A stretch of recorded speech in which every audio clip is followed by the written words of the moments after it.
Hughes descended into one of the most bizarre episodes of his life.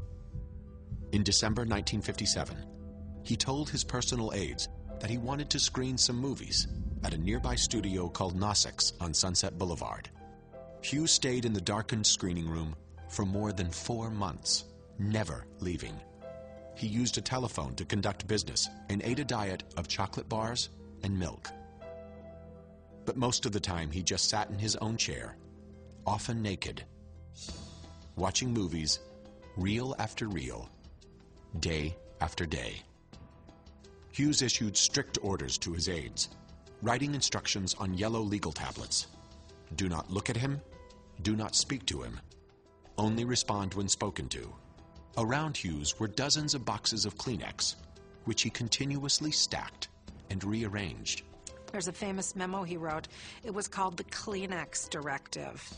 And it was a lengthy memo on how to use Kleenex to protect yourself from germs. And you're supposed to use 8 to 10 thicknesses of Kleenex in order to open a doorknob, for instance. As his stay at Nosix stretched into months, Hughes relied more and more on his painkillers. His personal hygiene deteriorated rapidly. But at the same time, he became more and more obsessed with avoiding germs. All manifestations of obsessive-compulsive disorder. After 4 months, Hughes finally emerged from the screening room in the spring of 1958. By then his clothes were soiled and ragged. He hadn't bathed or shaved for months. He was a mess.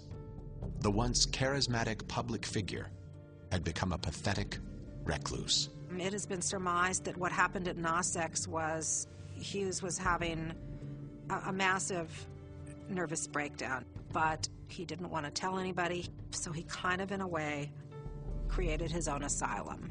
After leaving the screening room, Hughes checked into the Beverly Hills Hotel, where he lived in a bungalow for the next few years. He also rented many other rooms for his aides, wife, and various girlfriends. 1 year, I figured he spent $11 million at that hotel. Imagine. At the hotel, Hughes relapsed into his screening room habits, sitting naked in the dark, covered only by a strategically placed pink hotel napkin. But even as his behavior grew stranger, Hughes somehow kept control of his amazing empire.